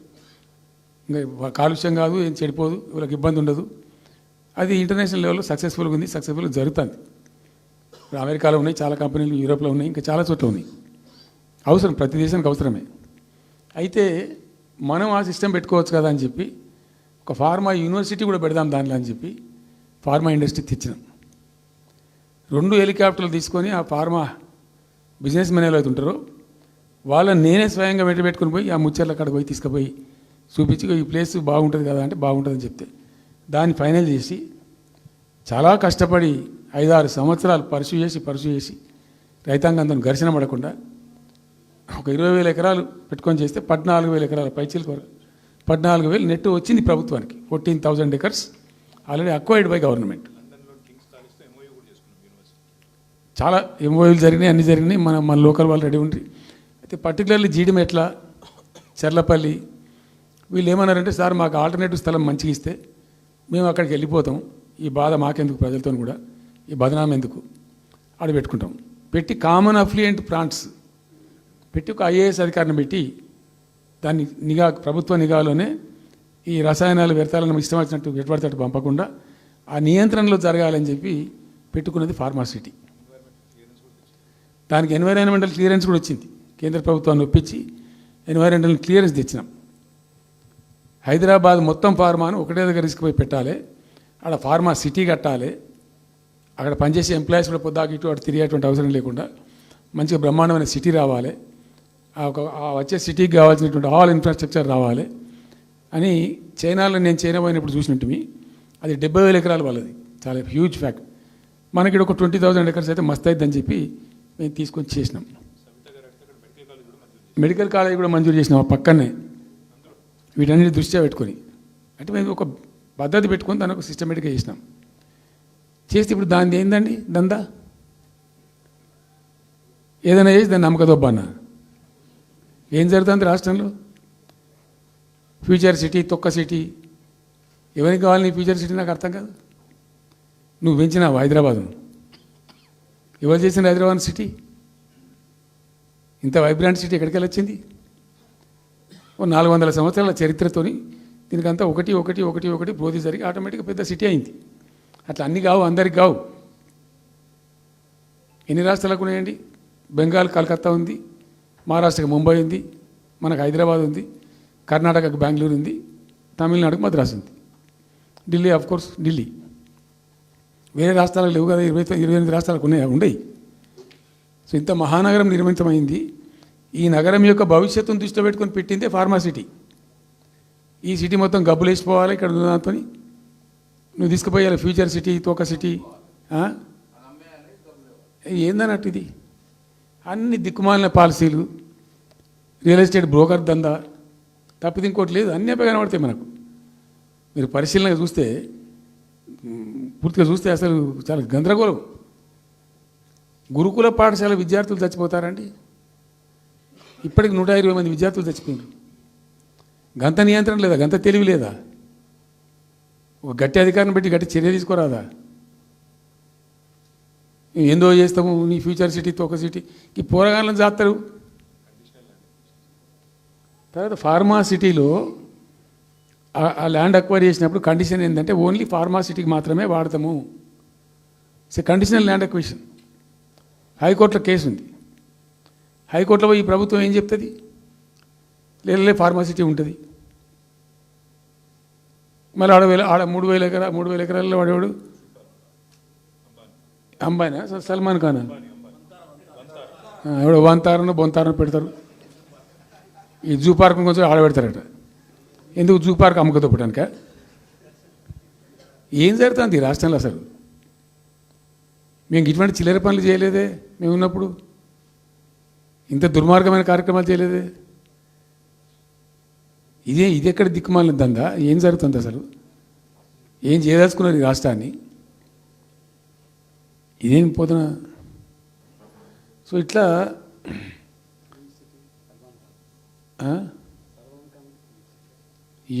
అది ఏందో నేను ఒక్కటే మాట్లాడుతున్నానండి. బిజినెస్ మీట్ పెడతాం, ఎంఓయూలు చేసుకుంటాం. ఏ ప్రభుత్వం చేయాల్సిందే. అడ్డగోలు జమాబందీ దానికి లెక్కలేని కథ అంటే ఏందన్నట్టు. ఒక హైప్ క్రియేట్ చేసుడు. దీనికి ఆజుడు, దీనికి గురువు చంద్రబాబు నాయుడు. ఇప్పుడు చంద్రబాబు నాయుడు చెప్పిన లెక్కల బిజినెస్ వచ్చేది ఉంటే, ఎంఓయూలు సక్సెస్ అయ్యేది ఉంటే ఆంధ్రప్రదేశ్లో ఈ పాటికి 20 లక్షల కోట్లు వచ్చి ఉండాలి. ఆయన ఫస్ట్ టైం అలా సీఎం ఉన్నప్పుడు ఆ ఊళ్ళో పెట్టే కదా, వైజాగ్లో, అమరావతిలో కదా, వైజాగ్లో పెట్టిండు. వైజాగ్లో ఎవరు వెళ్ళి ఎంఓయూలు చేసిన వాళ్ళంటే వంట మనుషులు అని చెప్పిండ్రు. ఆ స్టార్ హోటల్లో ఉండే బయట వంట మనుషులు, వాడు ఎవడ సప్లై చేసేటోళ్ళు, వాడు వచ్చి కూర్చోపోయి సంతకం పెట్టే పెట్టిండు వాడు పాపం. అవునా అండి, పాపులర్ అయింది అది. ఇప్పుడు మరి ఎక్కడ ఆ పెట్టుబడులన్నీ ఎక్కడ చెప్పండి? ఆఖరికి 10,000 కోట్లు అన్న రావాలి. 15 లక్షల కోట్లు, 6 లక్షల కోట్లు, 8 లక్షల కోట్లు.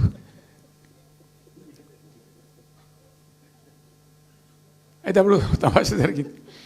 ఈ భోపాల్ ముఖ్యమంత్రి, అప్పుడు నేను ముఖ్యమంత్రి ఉంటే, భోపాల్ ఉన్న ఆయన పేరు శివరాజ్ సింగ్ చౌహాన్, ఆయన సీఎం ఉండే. ఆయన ఆ ప్లానింగ్, అదే ఇప్పుడు నీతి ఆయోగ్ ఉంది కదా, దానిలో సబ్ కమిటీకి ఆయన చైర్మన్. నేను భోపాల్లో పెడతా, బాయ్ సాబ్ జర వచ్చిపోను అని ఖచ్చితంగా భూగా బతిమాలితే ఫోన్ల మీద ఫోన్లు చేస్తే ఏం భోపాల్ లేవా మీరు చూసుకొని అంటే, లేదు సార్ నువ్వు తప్పకుండా రావాలంటే సరే అని పోయినండి. అయితే ఆడొక ఇండస్ట్రీ మినిస్టర్ ఉంది, వాళ్ళ గవర్నమెంట్కి ఉంటారు కదా మధ్యప్రదేశ్కు. ఆమె వచ్చి నీ కొడుకు వచ్చి బాగా ఆగమాగం చేస్తానని మమ్మల్ని అంటే, ఎందుకు చేస్తాడమంటే ఆయన అదొకటితోటి మాట్లాడి ఎక్కువ చేసుకుంటుండు బాగా అంటే, నువ్వు కూడా అన్నాడు గట్టిగా చెయ్యి. ఆమె వసుంధర రాజే చెల్లెలు, ఆమె పేరు యశోధర రాజేనా ఏదో అన్నది. అంటే నేను అంతకుముందు ఒక కొద్ది రోజుల ముందే నేను భోపాల్ పోవడానికి ఒక దాదాపు 2-3 మంత్స్ బిఫోరే మోడీ గారు వచ్చిండు. అక్కడ వచ్చి 14 లక్షల కోట్లకు ఎంఓయూ చేసి పడేసింది. ఇది మధ్యప్రదేశ్ గవర్నమెంట్. ఏంటి మొన్న 14 లక్షల కోసం చేసింది కాదమ్మా, మీకు నాకు అర్థం కాదు, నీకేం రాలేదంటావు నువ్వు. ప్రధానమంత్రి మీకు సపోర్ట్ ఉండే, మీకు పార్టీ అయ్యి మీకు మంచిగా నీకు ఇంత లాభం ఉంది అంటే, ఓ సో బోగసాయి సాబా ఆమె నేను అతను ప్రామిస్ చెప్తాను. నేను ఐ వాజ్ షాక్డ్. అది వచ్చేదా పోయేదంత వాటిగా గ్యాసు అంటే, ఈ గ్యాసులు ఎవరిని మోసం చేయడానికి ఇంత వంచిస్తారా ప్రజలను? నికరంగా వస్తే పెట్టుబడులు రావాలి కదా, కనబడతాయి కదా. ఆ పెట్టుబడులు వస్తే లాభాలు జరుగుతాయి, ఉద్యోగాలు వస్తాయి, ఫ్యాక్టరీలు వస్తాయి, అడిషనల్ ఇన్కమ్ జనరేట్ అవుతుంది, స్టేట్ గవర్నమెంట్కి జిఎస్టీ పెరుగుతుంది. ఏం లేదు, వాటిదే గ్యాస్. మొన్న వీలైతే చెప్పి 5 లక్షల నువ్వు కొంచెం తగ్గించి చెప్తున్నావు. నేను పేపర్లో చూసింది 575.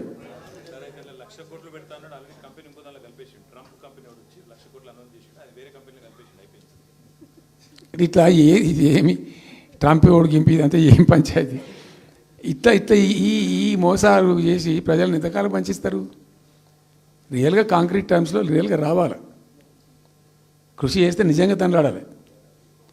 మా గవర్నమెంట్ వచ్చిన నాడు హైదరాబాద్ నుంచి సాఫ్ట్వేర్ ఎక్స్పోర్ట్స్ 57,000 కోట్లు ఉండేనండి. మేము దాన్ని 2,47,000 దాకా తీసుకుపోయినాం. స్టెప్ అప్ చేసుకుంటూ వాటిని నరికితే గాలిలో మాటలు చెప్తే వస్తాయా?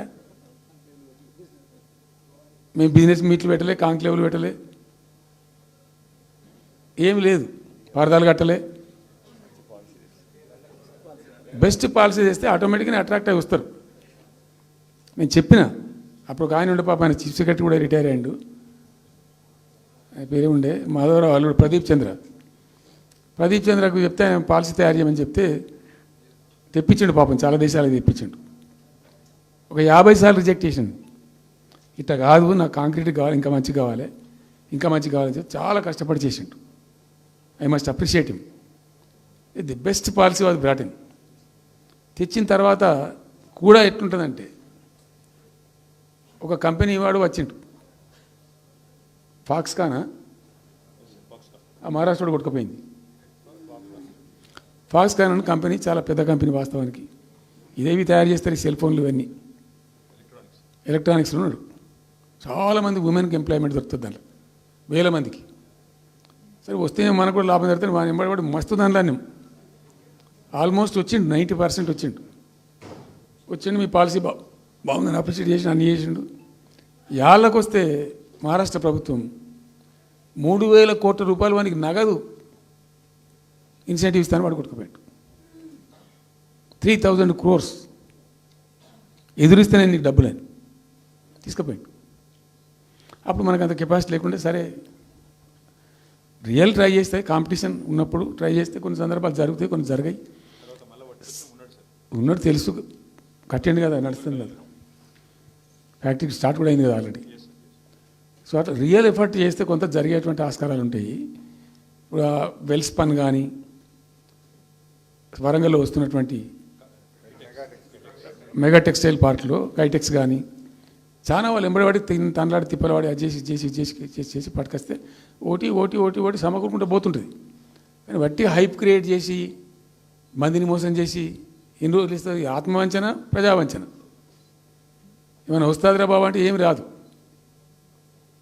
ఈ గ్యాస్ల ప్రజలను పెట్టి ఇప్పుడు ఇస్తాన 2,500 దిక్కులేదు మహిళలకు, 1,000,000 మంది మహిళలను కోటీశ్వర్లను చేస్తాం. కాంగ్రెస్ మంత్రులంతా ఒకటే పాట పాడు, ఏమి ఎట్లా చేస్తావా 1,000,000 మంది మహిళలను కోటీశ్వర్లను? నీ దగ్గర ఉంటేనా? ఉన్న రెవెన్యూ పీకింది రాష్ట్రాన్ని, లోపలికి అయిపోయింది. మేము ఉన్నప్పుడు గ్రోత్లో 50% లేదు. అసలు మీ గ్రోత్ గురించి అవగాహన ఉందా? ఒక్కొక్క రూపాయి కూడబెట్టాలి, ఎట్ట తీసుకుపోవాలి? నేను ముఖ్యమంత్రి అయిన తర్వాత నన్ను ఎంతమంది టెంప్ట్ చేసినా ఐఏఎస్ ఆఫీసర్లు వాళ్ళు వీళ్ళు, ₹1 రిజిస్ట్రేషన్ ఛార్జ్ పెంచాలి నేను 4 ఏళ్ళ దాకా. Not even single rupee. ఉల్టా నేను వాళ్ళని పిలిచి మీకు ఏం కావాలి, రియల్ ఎస్టేట్ బాగా మంచిగా చేసుకుపోవాలి, హై క్లాస్ రావాలి అంటే ఎట్లా? హైదరాబాద్లో కూడా స్కై లైన్ రావాలని చెప్పి 3 ఏళ్ళు తిప్పలవాడానండి నేను, 3 years. ఎందుకంటే స్కై లైన్ రావాలని మట్టి నోటి మాట అంటే రాదు, దానికి కూడా ఎక్కువ కావాలి. ఆ 50 అంతస్తులు 60 అంతస్తులు మీదకి పోయి కట్టేటువంటి ఆ క్రేన్ ఆపరేటర్లు, క్రేన్ డ్రైవర్లు, దానికి సంబంధించిన సరంజామా అంత ఉంటుంది. ఆ ఎక్కువ వస్తే ఆ స్కై రైజ్ వస్తుంది. ఆ ఎక్కువ తేవడానికి చాలా కష్టపడాల్సి వచ్చింది. ఇప్పుడు ఈ రాజభవన్ పక్కనే గేట్ పక్కన ఒకటి ఉంటుంది చూడండి, కాదు ఒక టవర్ ఉంటుంది ఒకటి. నేను అప్పుడు నేను పోతుంటే ఈ పునాది తీసిండు, మంచి స్పాట్ ఇది, వాటర్ ఫ్రంట్ ఉంటుంది హుసేన్ సాగరు. అతను చెప్పుండే మనం స్కై లైన్లో భాగంగా ఇద్దాము, 50 అంతస్తులకు ఇద్దామని చెప్పి ఆగమంటే ఆయన ఎవరో రాజుగారు ఆగలే, ఆయన గతకే కట్టుకోండి పాపం. It took me 3 years to bring sky line to Hyderabad. మేము ఒక పద్ధతికి పోయినాం, సిస్టమ్ చేసినాం, ఓపికతోని చాలా సిన్సియర్గా మంచి పద్ధతితోని వాళ్ళతో డిస్కస్ చేసుకుంటూ మాట్లాడుకుంటూ ఒక క్రమ పద్ధతిలో పోయినాం అట్టుంటుంది పద్ధతి. కానీ నాలా ఫీజు తీసినాం.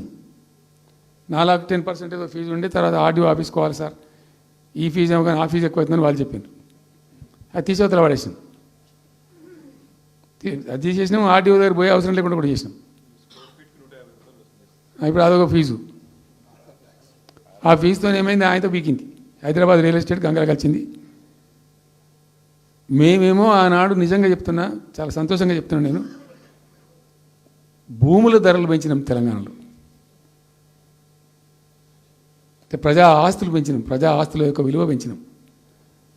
4 ఎకరాల నోడు ధీమాతో ఉండే తెలంగాణలో. కొద్దిగా డాంబర్ రోడ్డు అంటుకునే 4 ఎకరాల నోడు 50 లక్షల కాడికి అమ్మితే నాకు 2 కోట్ల శ్రీమంతుని అని చెప్పుకున్నాడు కాలర్ ఎగరేసుకొని. ఇవాళ ఏమైనాయండి భూముల ధరలు? కుప్ప కూలిపోయినాయి. ఇంట్లో అమ్మాయి పెయింట్ ఉంటే ఎకరం అమ్మి చేద్దాం అనుకుంటే కొనే దిక్కులేదు సార్ అని కళ్ళకు నీళ్ళు పెట్టుకుంటారు ప్రజలు. ఇవాళ లేదు, ఒక ఎకరా కూడా అమ్ముడు పోతలేదు, ఇప్పుడు కొంటలేడు. దిక్కు లేకుండా అమ్ముకుంటే ఇష్టం వచ్చిన అడ్డమైన ధరలకు అమ్ముకోవాలి. సో ఈ అరాకిరి మాటలు చెప్పి అడ్డమైన హామీలన్నీ ఇచ్చి నీకు చేసాదగాక కేవలం రాజకీయ అధికారమే మా లక్ష్యం అనే పద్ధతిలో ఇచ్చి ఇలా ప్రజలను వంచి అటు రైతాంగాన్ని నడిపిస్తున్నారు, పేద ప్రజలు నడిపిస్తున్నారు, పేద విద్యార్థులు నడిపిస్తున్నారు, రిటైర్డ్ ఎంప్లాయీస్ నడిపిస్తున్నారు. పచ్చి అబద్ధాలు. కేసీఆర్ చేసిన అప్పులకు వడ్డీలు కట్టలేకపోతున్నావా? కావు ఉతికింది కదా, ఈ చెంప ఆ చెంప వాయించింది కదా. ఎంత కడుతున్నారు? తీసుకున్న అప్పులు ఏంటంటే 2,90,000 కోట్లు మొత్తం కలిపి చెప్పారు కదా చాలా స్పష్టంగా. సో ఇట్లా ఇవన్నీ వాస్తవాలు ఒక పక్కకుంటే అన్ని అబద్ధాలు చెప్పుకుంటూ ఇష్టం వచ్చినట్టు మాట్లాడుకుంటూ ఇక నన్ను ఇచ్చడానికైతే వాళ్ళ నోరు మొక్కాలిగా. ఎప్పుడో సందర్భంలో కోపం వచ్చి ఒకటి తిట్టినామంటే ఓ మనిషిని మాట వేరు. పొద్దా కాదే కదా నా కేసీఆర్ చచ్చిపోవాలి మాట్లాడినప్పుడల్లా ఎక్కడైనా మాట్లాడు, ఏ సందర్భంలో మాట, నువ్వు కాలేజీలో మాట్లాడు, లేకపోతే ఇంకో కాడ మాట్లాడు, స్కూల్ పిల్లల కాడ మాట్లాడు. గింత అక్కసు ఉంటుంది మనుషులకు. అది కరెక్ట్ అవుతుందా? సో ఇష్టం వచ్చిన పద్ధతులు, మాటలు, ఇష్టం వచ్చిన దుర్మార్గ ప్రచారాలు, అన్ని పచ్చి అబద్ధాలు నోరు తెరిస్తే. రియాలిటీ వేరుంది, జరుగుతున్నది వేరున్నది. అన్ని రికార్డ్ అవుతున్నాయి, ప్రజల్లో అన్ని గమనిస్తున్నారు. సో కాబట్టి ఏదేమైనప్పటికీ పాలమూరు రంగారెడ్డి ఎత్తిపోతల పథకం విషయంలో ఎట్టి పరిస్థితుల్లో రాజీ పడం. ఈ ప్రభుత్వాన్ని నిద్రపోనీయం, కేంద్ర ప్రభుత్వాన్ని కూడా నిద్రపోనీయం. మా హక్కుల పరిరక్షణకు ఒక డ్రాప్ తక్కువైనా కూడా at any cost, at whatever cost, TRS పుట్టిందే తెలంగాణ ప్రజల కోసం. తెలంగాణ ప్రజలకు ఒక నొక్కు పడుతుంటే మౌనం పాటించలేం. మీరు ఏం ఊరుకో ఏం చేసుకో. నాకు ఇన్ఫర్మేషన్ వచ్చింది, మీటింగ్ జరుగుతుంటే మరి 4 గంటలకు అయిపోవాలి లెక్క ప్రకారం. It was extended. 5 గంటలకే ఉత్తమ్ కుమార్ రెడ్డి ప్రెస్ మీట్ పెట్టిండు. మీకు కూడా వచ్చి ఉంటుంది ఇన్విటేషన్. ఎందుకు కేసీఆర్ కాగానే మనం ఇంకొక వరుస మళ్ళీ మురగాలి. సిట్ చాటు అది కూడా ఎందుకు మొరగడానికి? ఆ మొరుగుడుకు వాల్యూ ఉంటుంది. So thank you so much. ఈరోజు నేను ఏమంటున్నాను, మీతో ఒక request, Rahul don't be hasty. ఇవాళ I'm only restrict my self to Palamuru ఎత్తిపోతల పథకం. అది డైల్యూట్ అవుతుంది కాబట్టి ఇలా చెప్పాను. నేను ఉంటున్నా, మీకు అందుబాటులో ఉంటుందిగా. I'm on the field now. కాబట్టి మీకు please here me. You have to excuse me today. దానికే నేను రిస్ట్రిక్ట్ అవుతాను. ఇలా any question, 100 questions you put me, I will give you answer tomorrow or day after, any time. Thank you.